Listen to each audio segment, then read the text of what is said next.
When Coco Chanel spoke the words, "Fashion passes, style remains," she couldn't have known how relevant it would be 50 years on.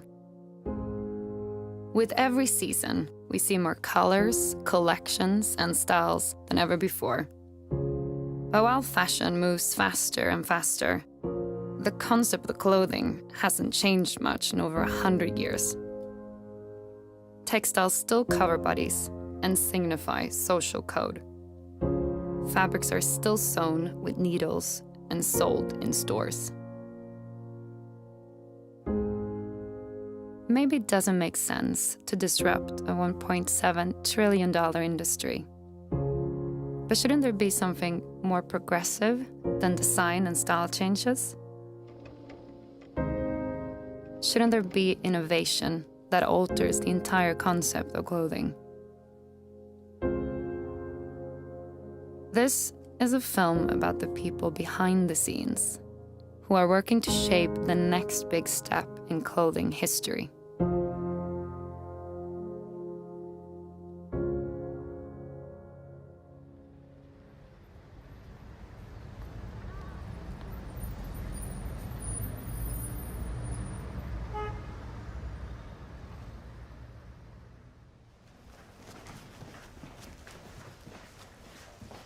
So this is Studio XO.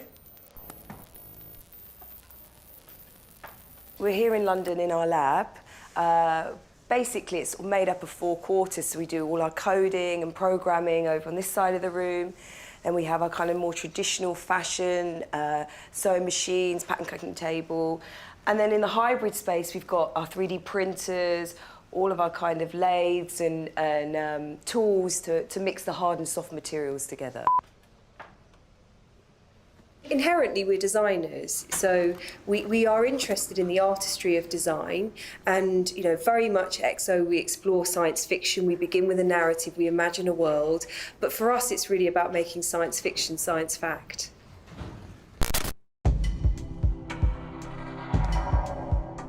Nancy Tilbury is one of the pioneers of merging technology and fashion. Together with her team at Studio XO, she works to actively develop what they call digital couture experiences, which in basic terms means creating garments that are interactive and evolving. Her ultimate goal is to bring these ideas and concepts to the streets. But as a first step, they're creating extravagant outfits for the likes of Arcade Fire, Black Eyed Peas, and of course, Lady Gaga. So Lady Gaga had done the iTunes Festival, and it was the first time that she'd played art pop, many of the new singles. So it's a really exciting, exhilarating night. And we decided that we would create this almost like performance art.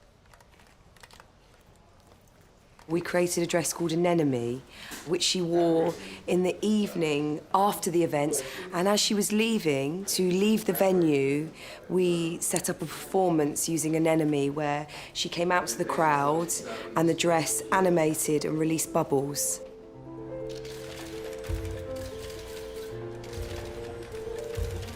She almost glided down the hill, so the conditions were beautiful.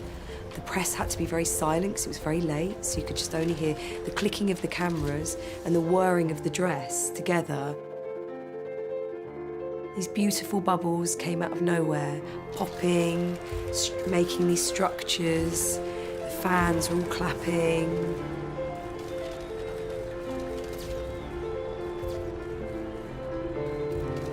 Having been a designer that's been working with technology for nearly 15 years, you learn these really great tricks, and those tricks turn into a methodology, and that methodology determines the authenticity of Studio XO. That's what makes our work special, that we start with an effect, we build a narrative in our minds, we work out what it is that we want the machine to do, and everything else really falls into place.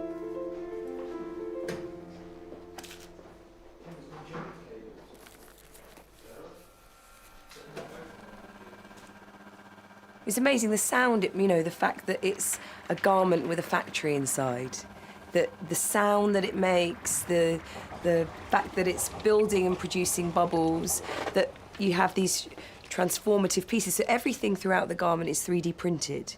So all of the mechanics of it are 3D printed.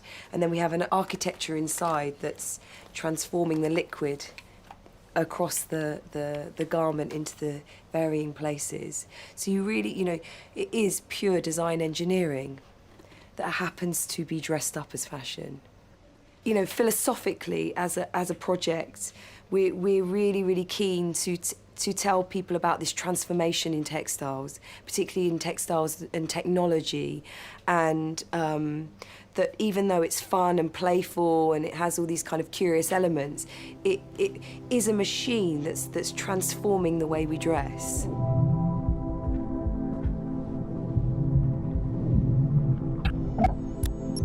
While Studio EXO are at the cutting edge of fashion, they're not alone in putting machines on our bodies. Historically, this space has been perceived as too cyborg and science fiction. But recently, there's been a rapid breakthrough of products grouped under the term wearable tech.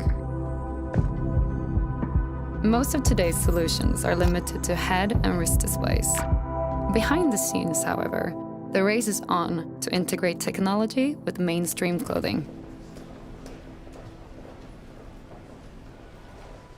In Germany, sportswear icon Adidas has spent the last few years developing a system that can monitor an athlete's real-time performance via their clothing.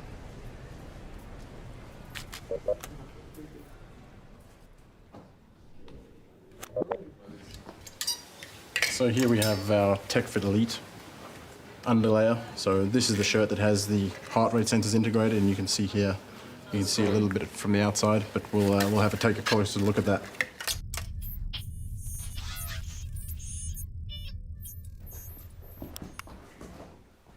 On the front of the shirt, as you can see here on the outside, is that this is where our fabric heart rate sensors lie. And you can see they're not very easy to see, and it's all part of the garment. This is the back, so you can see it running around. These two pieces together are essentially what the athlete wears.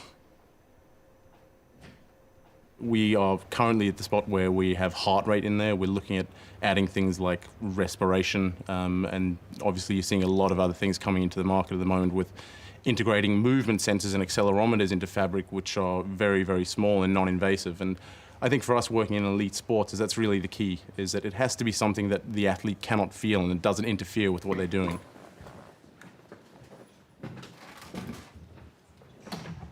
I mean, I think when we first had our first prototype, we went to AC Milan, and they're a very close partner of ours, and they've worked a lot on us in terms of user interfaces and how we display data. They're one of the most advanced teams in terms of physiological monitoring, and they use a lot of systems, they collect a lot of data, they do a lot of testing on their players, and they're really considered as being on the cutting edge when it comes to this sort of technology.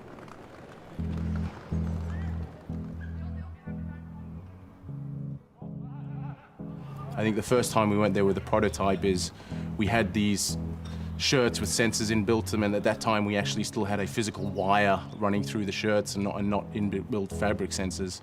And we had players cutting off the sleeves of a €500 handmade shirt, and guys not wanting to wear the shirt. They obviously have to be tight to get the heart rate. We have systems out there with the German national team. We've just delivered to Mexico, Argentina, Colombia. We're out there with the entire Major League Soccer as well, and we're really getting a feel for this technology and really just starting to understand where we need to take it to really get things to the next level and take performance and sport in general to another level. Total time, 1 hour and 56 seconds. Active time, 1 hour 30 seconds. Distance, 8.49 kilometers. High intensity distance, 965.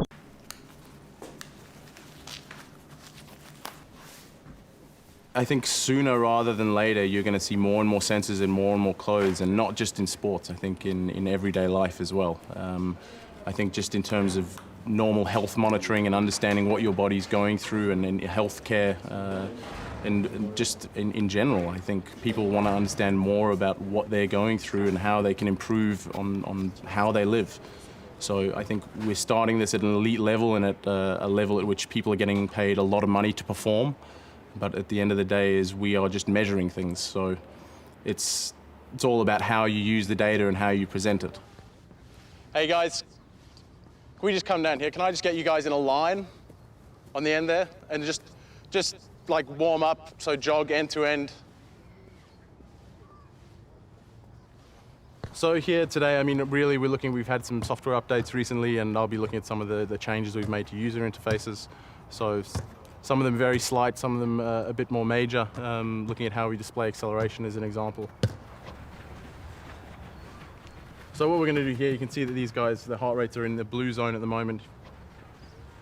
So you can see we're down in the lower ranges for their heart rate, and we're going to warm them up and bring them up to a level at which we can get them playing a game and having a bit more intensity. In my opinion, I really think we're in the bacteria stage. We haven't evolved very far. We're just starting to see the beginnings of what you could call life, I suppose, in this space. You're going to see things get a lot smaller, a lot faster, a lot smarter. And again, you're going to see the platforms evolve, I think, to make more use of these. And I think when people talk about wearable technologies, there's so much focus on the actual devices and the sensors, and it's a watch that does all this, but that's not really the important part. And I think you'll see these whole wearable environments, not just devices or fabrics or things, is you'll see environments and platforms growing. And it's really, I think, these things become more accepted as they become more seamless, easier to integrate into everyday life, and actually getting and seeing value from it. So I think it's going to explode. We're in its infancy, and there's going to be some exciting things come out of it.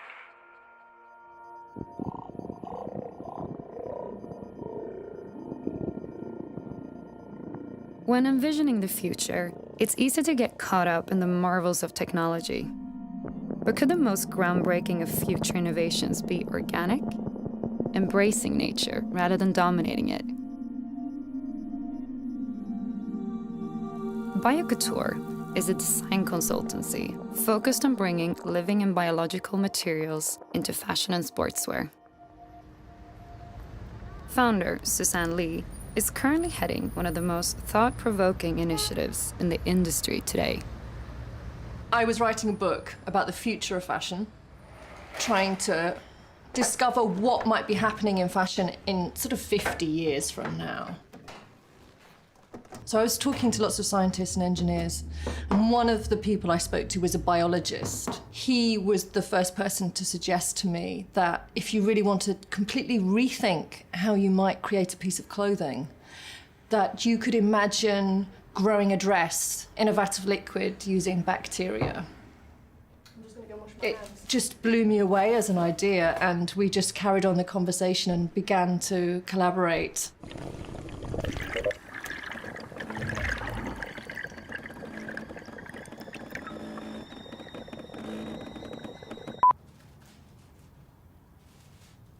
We started just growing small trays, me in my bathroom, him in his garage. And, you know, just kind of comparing notes on what we were doing with temperature and covering and, you know. But very quickly, we could see that there was something there that was really promising. The process we used was incredibly simple, and actually I realised that it wasn't so difficult to produce something that not only was textile-like in feel, but that I could sew together like a normal piece of clothing. And it just shifted my whole thinking in terms of how you might create fashion in the future. Our basic recipe is green tea, sugar, some acetic acid, like a cider vinegar, and then the starter culture. And that's yeast and bacteria, but it comes in the form of a mat. And that mat is basically your mother. It's called a mother culture. So that will give birth to something that will grow on the surface of the liquid. And it will take on the shape of whatever your container is.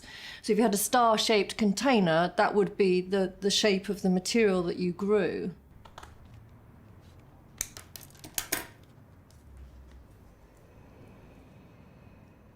This is the strange thing to get your head around, is that this is a method of producing fashion which is closer to brewing beer or making food than, you know, any kind of traditional textile process.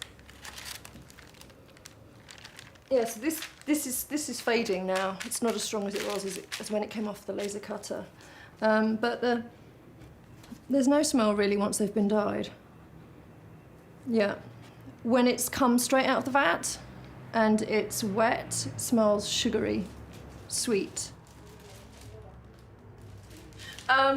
Once this was dried down, we created a pattern for the laser cutter, and it's based on the bacteria and the yeast cells that were used to create the material itself. So the long rod shape here, I mean, it's kind of an abstraction, but the rod shape is the bacteria, and then there are rounder ones that represent the yeast cells that were used. So, you know, the pattern is somewhat abstract, but it's to represent actually what the material, how the material was made in the first place.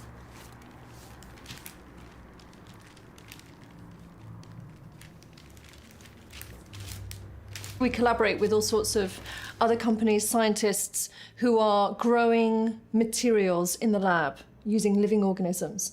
And we're helping them to take those materials from the lab to the market. So how do we take these living materials, or these materials that have been made from living organisms, and imagine the future products for fashion, for apparel, for sportswear? That's what we do. We're a design consultancy. The clothing industry has grown heavily reliant on precious natural resources, be it cotton picked from gigantic fields in India or nylon derived from petroleum products. Once the fabric has been manufactured, cut, sewed, and finished into ready-to-wear clothing, most of its leftovers are simply disposed of, creating a chain of waste in each step of the process. But with bioengineered clothing, we have an opportunity to reduce the impact of these old world practices.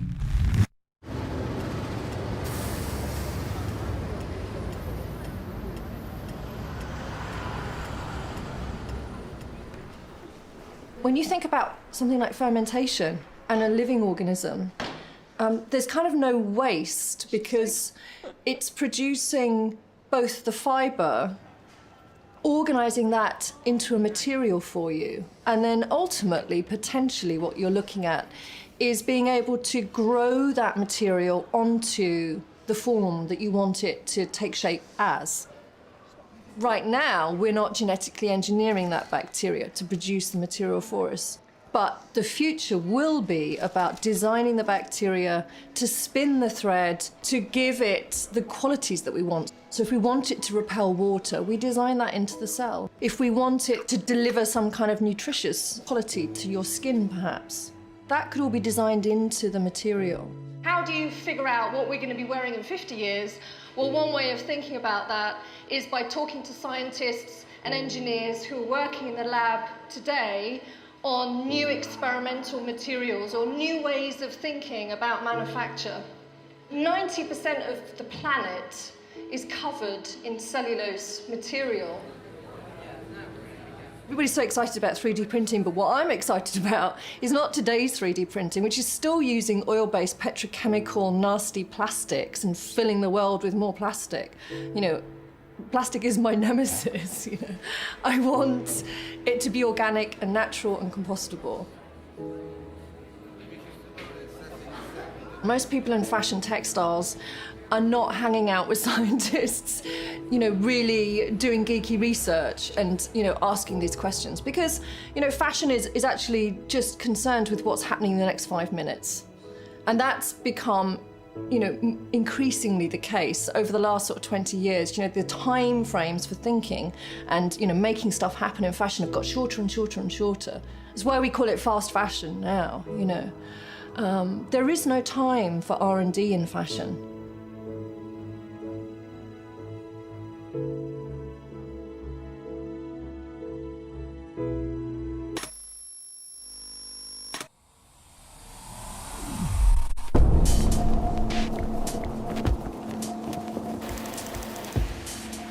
Over the last 100 years, clothing has transformed from the traditional made-to-order into the mass-produced, standard-sized, and fixed-priced of today, where, more often than not, it's designed in one country, manufactured in another, and sold worldwide.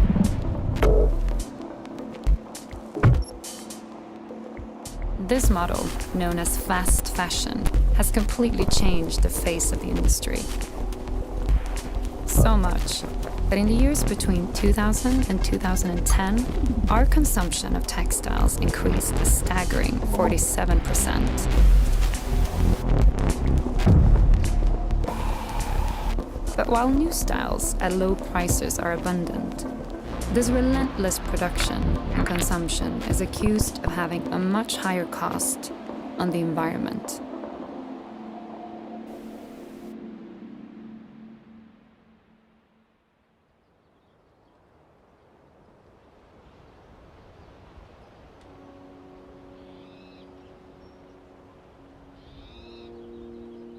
I've been a mountaineer and a climber since I was 15 years old. And people sometimes ask me, what's your favorite climb?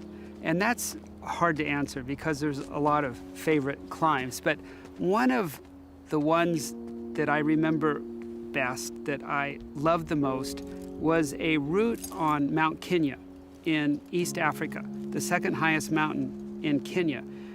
It was a magical climb. Right on the equator, a ribbon of ice that required ice axes and crampons, and it was difficult. It was very steep, and there was one place, in fact, where you had to go behind a hanging curtain of ice and actually go inside an ice cave and climb up and chop your way out of the top of it and exit onto the summit. It was like magical.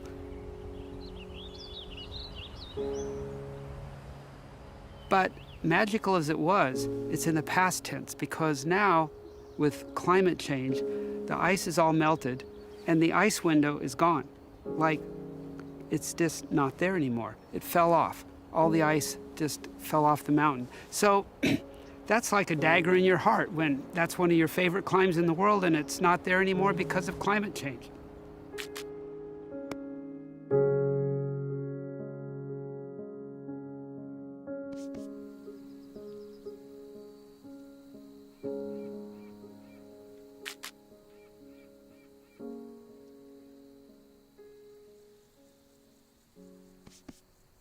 How did we end up with fast fashion? Where did this come from? Perhaps the answer is in the ability of companies to deliver fashion faster and faster. You know, with the ability to deliver inexpensive clothes because they're made in places where the costs are the lowest and they can be turned around with the fastest speed possible and change weekly or monthly.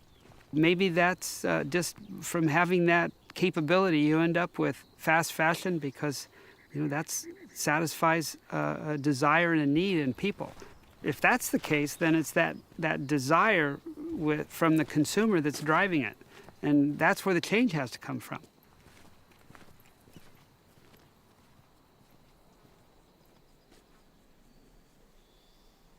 Since 2005, Rick has been responsible for environmental initiatives at Patagonia. The outdoor clothing company, founded by a fellow rock climber 40 years earlier, took an environmental approach from the outset. Among other things, they commit 1% of their annual sales to environmental groups and have founded programs to help and encourage consumers to recycle their clothes. In 2011, Rick and his team launched an advertising campaign with a consumption message that goes against everything you learn at business school. So what about this, folks? In the most potent environmental appeal of the season, Patagonia just placed a full-page ad in the New York Times on the holiest of sales days, Black Friday. Don't buy this jacket, says the headline, along with the retailer's R2 coat. The ad asks people to think twice before buying Patagonia products, since our clothing consumption, as stated in the copy, puts the economy of natural systems that support all life firmly in the red. Well, how's that for a Black Friday ad?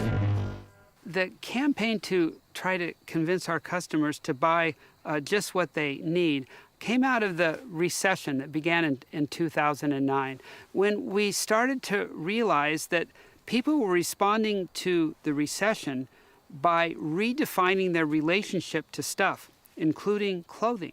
And there were a number of people that were recognizing that you actually save money if you buy things that last longer and you buy fewer of them as a consequence. And we wanted to figure out, well, how can we provide a service to those people? I was able to convince Yvon Chouinard, who owns the company, that he wanted to do this, but then it took both of us to convince others inside the company quite a while, especially the people in sales and merchandising. You can imagine, you go to them and say, well, we want to run this ad to ask people not to buy our stuff unless they really need it. And they go, you want to do what? They think you're crazy. But then you have to explain the reason for it, and you have to bring it into the context of the company's responsibility to the environment. It's not don't buy the jacket, but it's don't buy the jacket if you don't need it. And that's what the real message is. That's what we're asking people to think about. You know, of buying just what you need, of taking care of it, fixing it, reselling it if you're not using it, recycling it when it's completely worn out. And the fact is that our sales went up after that ad, and they've continued to go up, and the company's continued to grow. But we hope it's growing because more people are buying our products because they last a long time, and that they're listening to what we have to say about consumption and deciding in their own lives to not buy as much stuff if they don't really need it.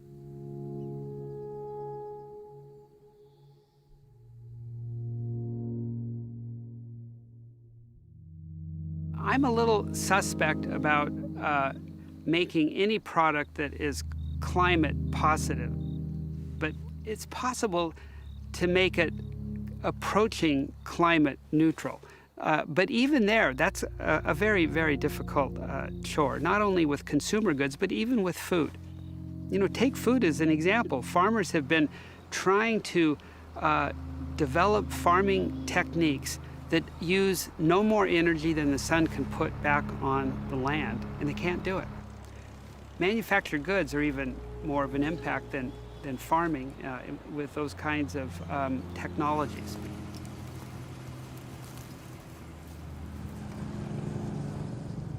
So you maybe can't make clothes that are climate neutral or climate positive, but you can certainly make clothes that have an absolute minimum impact on climate change.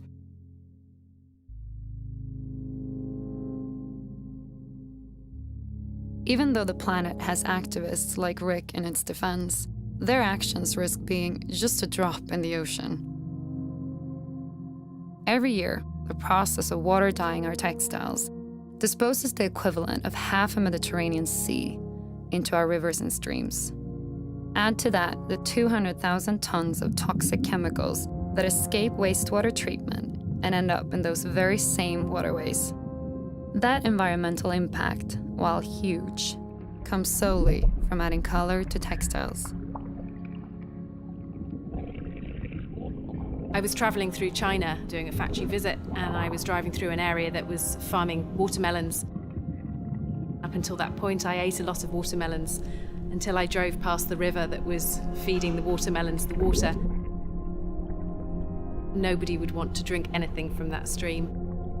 And obviously, you know, the impact of industrial factories in the area was just polluting the farming, and people were obviously eating that. So I think it's visual things like that that make me really passionate about what I'm doing.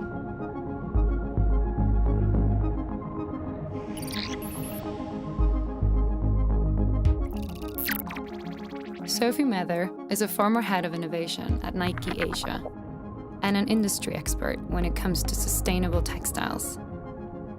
A few years ago, she began working together with the Ye Group, a Bangkok-based textile manufacturer and pioneers of a revolutionary new technology called dry dye, a solution that can color fabrics without using a single drop of water.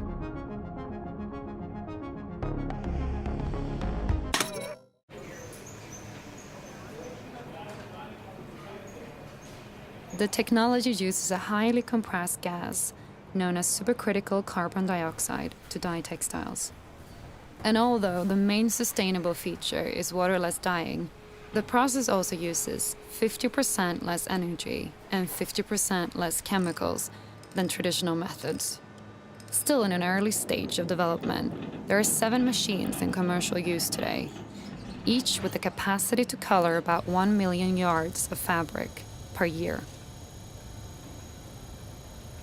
The first time I held the fabrics, gosh, it was a long time ago, and I expected them to be very stiff and very bawdy, and I was just kind of like, are you sure? You know, it feels exactly the same as a regular polyester dyed on conventional jet dyeing.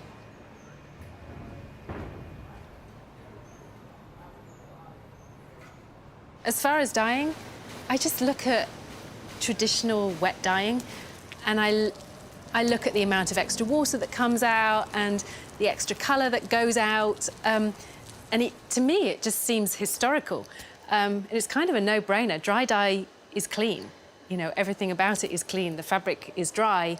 The stuff that comes out is dyed fabric. And we're kind of putting a stake in and saying, look, this is what you have to aspire to. We're not happy with X% less. We want 0. We're really striving to get as good as we possibly can.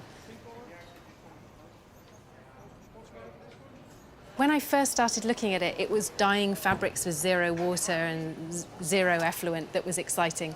But now I can see the potential. If you can use supercritical carbon dioxide to dye fabrics, I ask the question, what else can we do with supercritical carbon dioxide in our industry to make really phenomenal changes?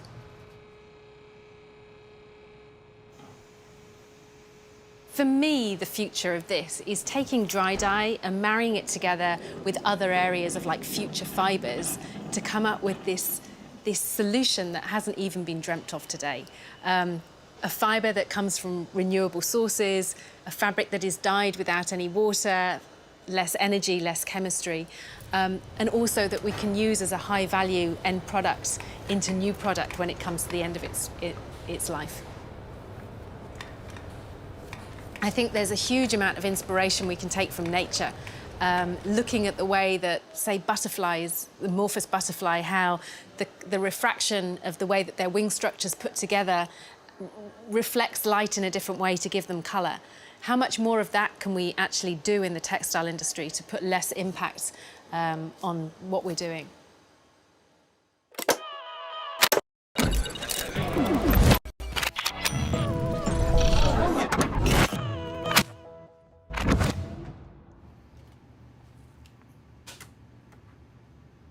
When it comes to sustainability, it's easy to place the blame on unethical brands and polluting factories in faraway lands. But to make the clothing industry anywhere near sustainable, the responsibility is not only with manufacturers, retailers, and brands. The responsibility is also with us, the consumers.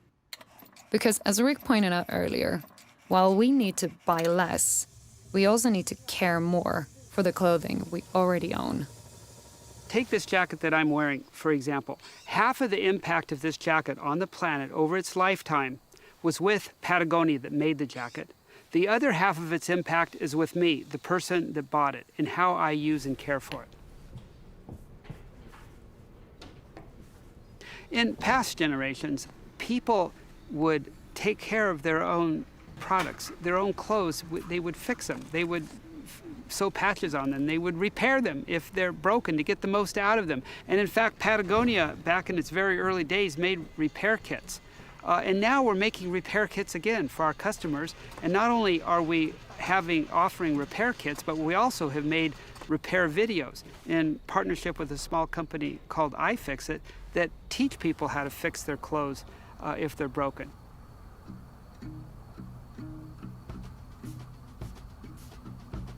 iFixit is the free repair manual for everything. Our goal is to teach everyone how to fix all their stuff. So we have free repair manuals for everything from cell phones to cars to clothing. And we do everything we can to teach people how to make this stuff last longer.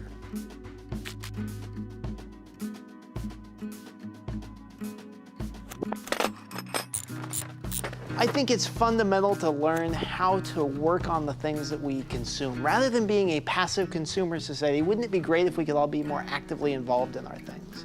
And one of the fantastic things about repairing things is that you start to get more connected to your products. And maybe I fix a jacket and I put different zipper on it than came with it, or I change some of the colors. And now, rather than that being something that I bought, it's something that I own.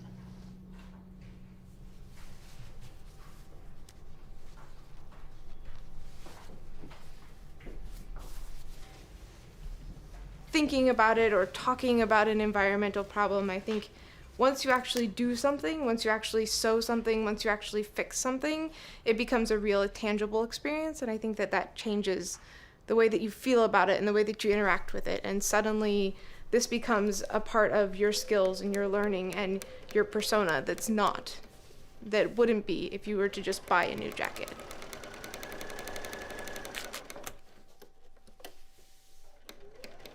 There used to be fashion houses where every garment was handmade, one of a kind, and then we hit this industrial age in the 20s and 30s where suddenly garments were being mass produced. And I think once people get back to feeling the value of having this jacket be my unique jacket and having that be sort of the couture, I think we'll be in a much better place.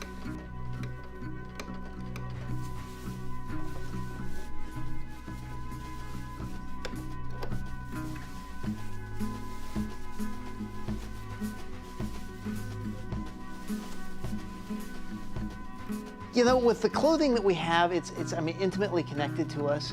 Our clothing suffers more wear and tear than anything else that we have. And it seems preposterous if we want to move to a more sustainable society that we don't start with the things that we're most closely familiar with.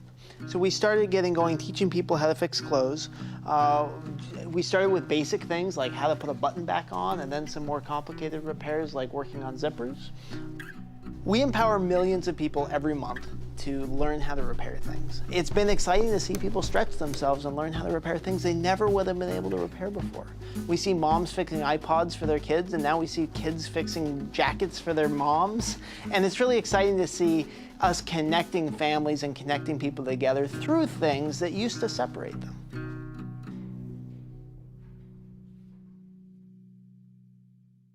This more emotional connection to the clothing, appropriately named slow fashion, has gained some momentum in the recent years, but it still has a long way to go.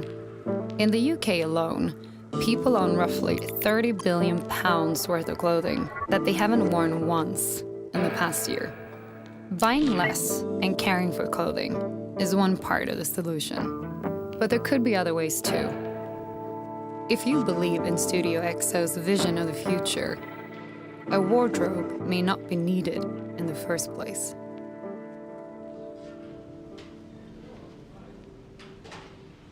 I think fashion future is a little bit more like fashion past.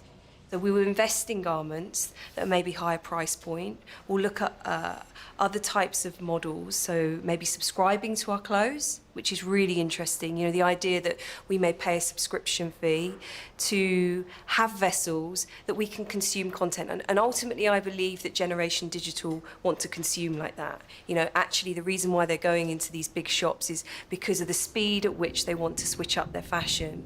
Now, if the surface of their clothes is transformable, well, they really need to do that.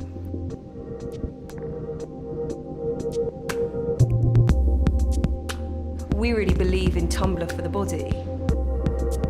And I think that this is a really interesting time as kind of remix culture emerges.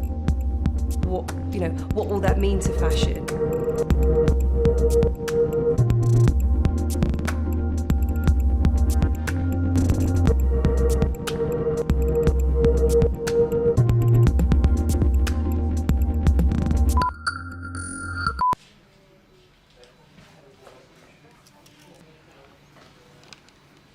I can recall a time with a very, very, very accomplished fashion designer who runs one of the biggest houses, who literally shuffled me out of the room and told me I was absolutely balmy at the Royal College.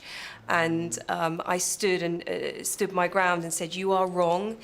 The digitisation of clothing will happen. Technology will integrate. One day we will wear the surface of the computer on our bodies." He told me I was literally a mad thing, and I needed to leave the room. I continued to argue with him until my professor told me time out. And if I got to meet him again, I would have the same argument with him, I'm sure.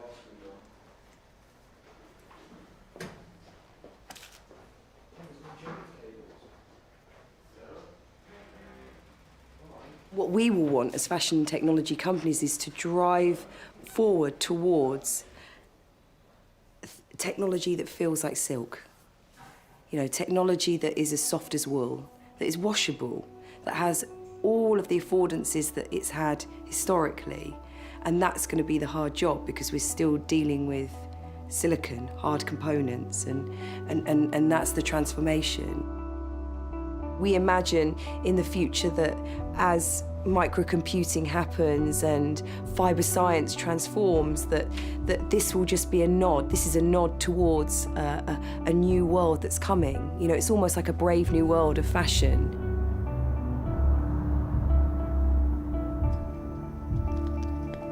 What's exciting for us as designers is to see this future on the horizon and know that something better is on its way.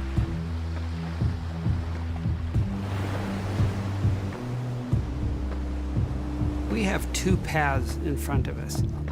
One of those paths is to a future that is pretty grim. But the other road is towards a better future where we actually reverse those indicators and our planet gets healthier. And in our business, making clothes, we can do that by making the clothes with the least impact, with no unnecessary harm, and on the part of our customers who buy our clothes to take care of them, to fix them, to wear them out, to recycle them, to launder and clean them with the best practices possible. It's very difficult to make people change their behavior. You know, a whole new generation have grown up going into Primark and H&M, buying things so cheaply that they don't have any understanding that it should be any other way, because that's all they've ever known.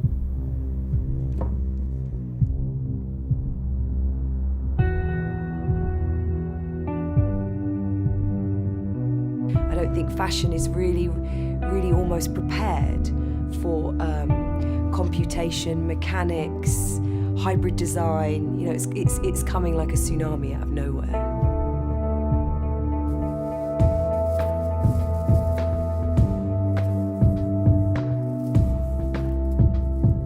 Ready for it or not, the concept of clothing is going to change. This film is a mere snapshot of the people and innovations that are helping to shape the future of clothing. And whether it moves in the direction of technology, biology, sustainability, all of the above, or something completely different, nobody can know.